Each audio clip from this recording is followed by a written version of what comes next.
So switching out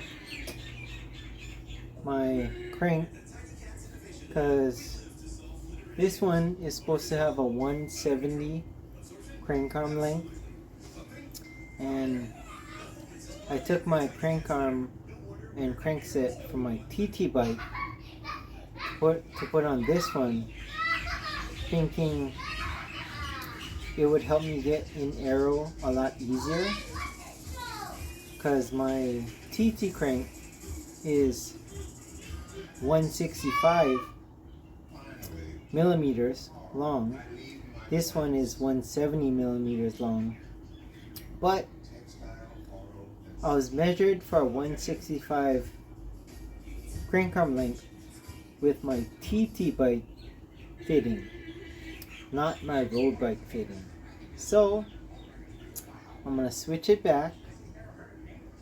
So this one back to 170, my TT bike back to 165, because I have found some aero losses when I'm in the TT bars, because the leg comes up slightly higher and it impairs my breathing slightly, because my leg comes up higher when I'm in TT position.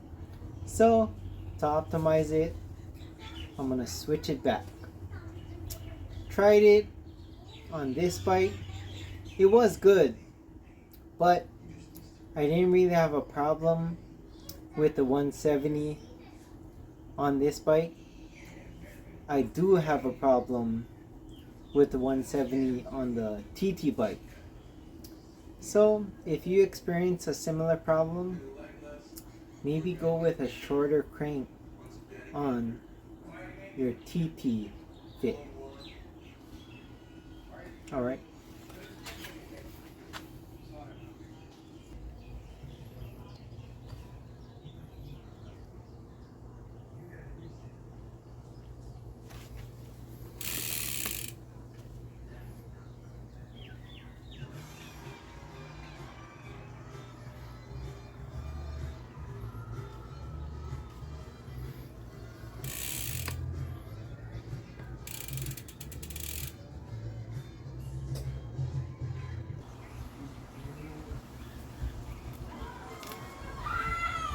So this is my 165 TT bike crank, and so this belongs on the TT bike. So I'm gonna switch it out. It does have a Pioneer power meter on it, single-sided, but 165 is the crank arm length I need for the TT bike, which is a shorter TT crank for TT position and better leg extension, as far as being a smaller circle that you're rotating your knee and your hip, because it's a shorter crank.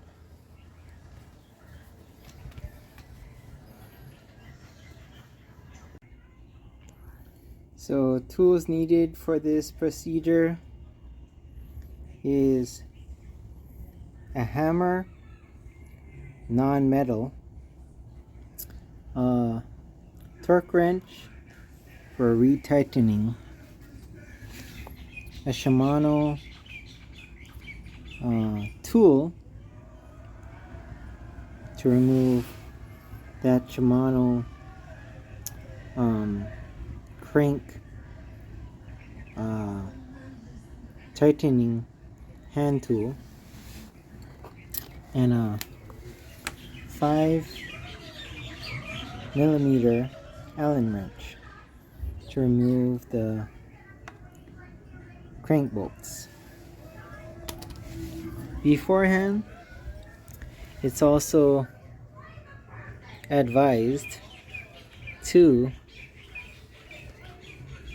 take measurements of your TT bike exact height of the saddle height from top of saddle to middle of crank arm, as well as on your other bike, your road bike, if you're doing this procedure, so you can double check the height differential when you're done. Use a level on top of your saddle and measure from the middle of the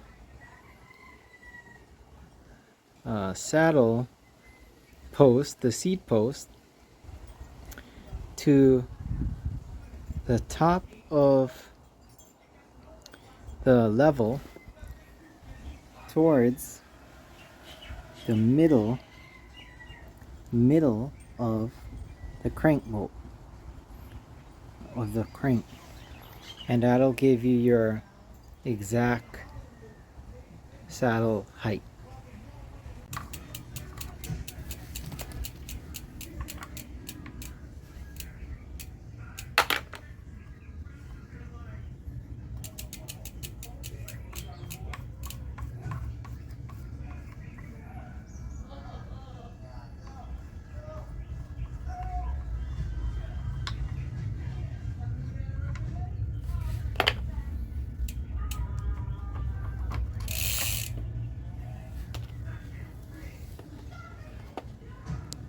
So I just use a zip tie to hold the chain while I hammer out the opposing side,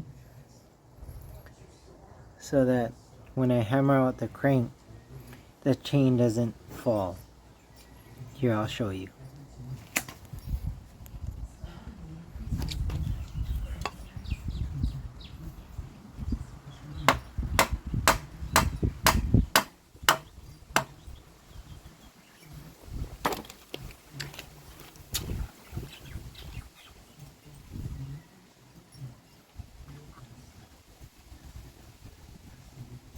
Push the derailleur to release the tension and take the chain off. The chain ring slides right out. Boom. You're good to go. Wipe this off, add new grease.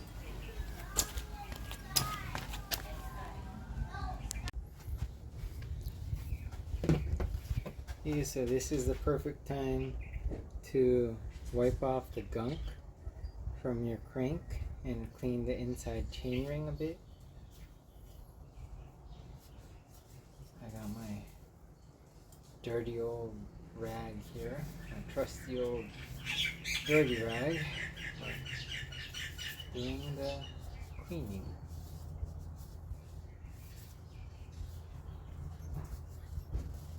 Wipe off the grease from the spindle, the crank spindle.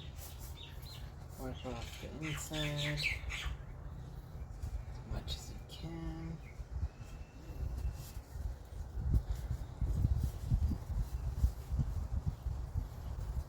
If it's really gunky, then I use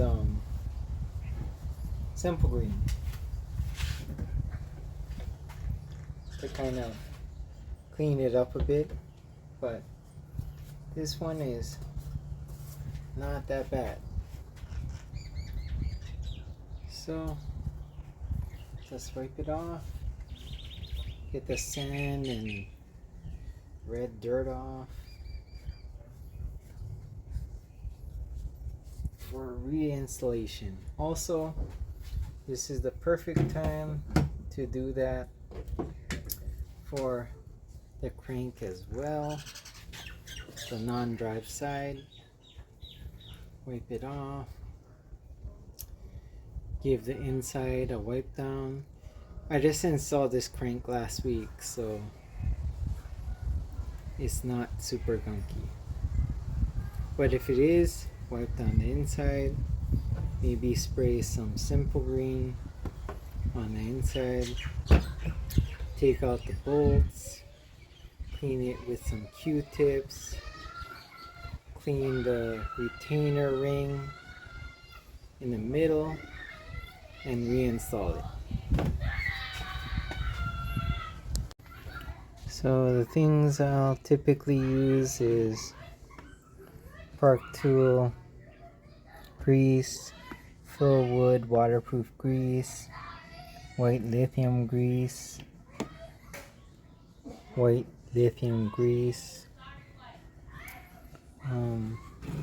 premium Finish Line premium grease for bicycles. They all work pretty good. Park Tool is my favorite. Philwood my second favorite. This would be my third favorite. Anti-seize I use sometimes for parts that don't really require grease, but anti-seize, it's a copper non-corrosion paste.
Take off the zip tie.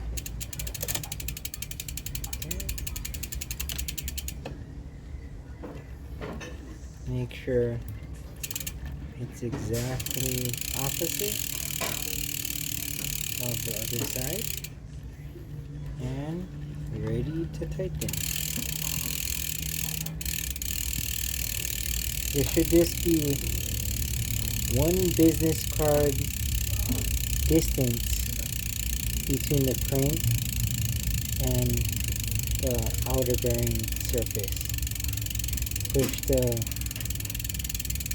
bolt clamp down, plastic bolt clamp down, and then get your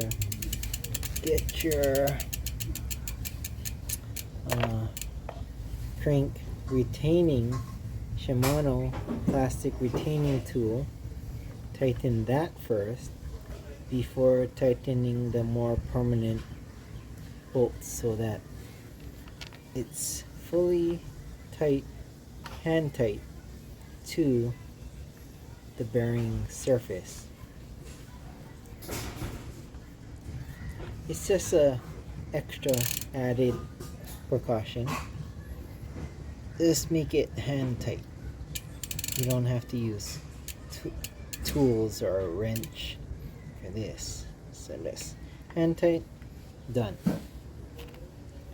And then get your Allen tool and snug it up.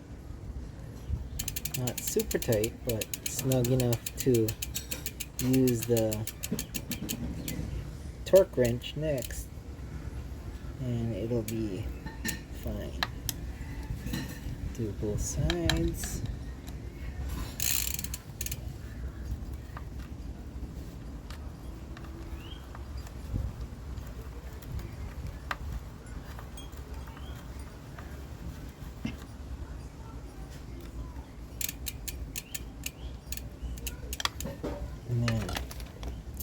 switch to your torque wrench.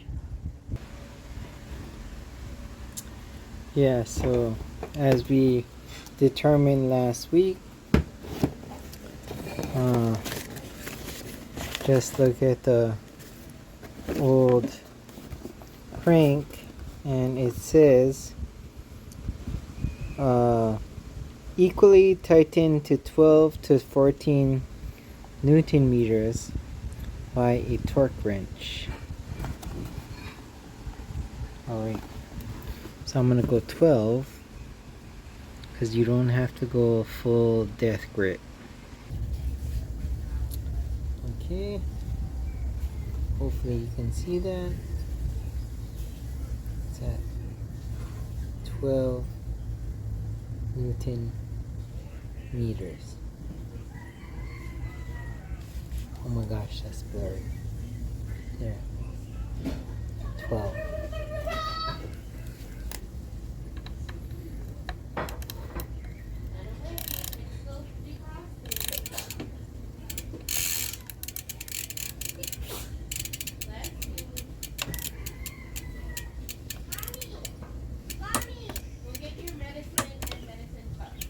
Well,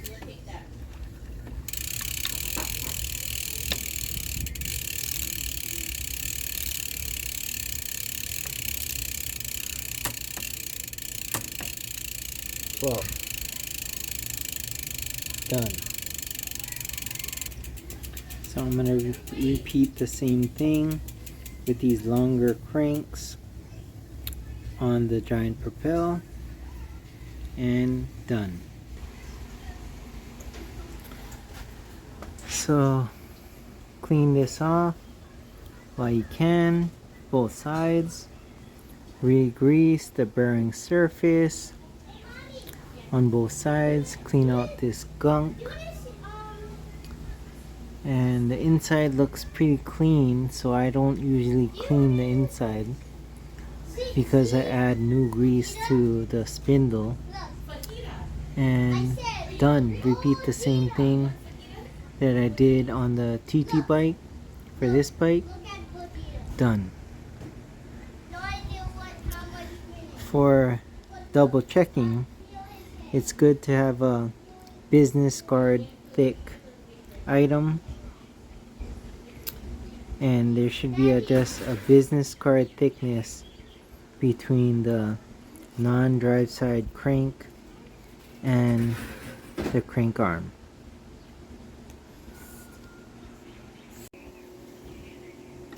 So this is what I meant by being about a business card thick. So that's between the crank arm and the bearing. It's only a business card thick, which is normal. It should not be so flush that nothing fits, because there is a business card gap right there.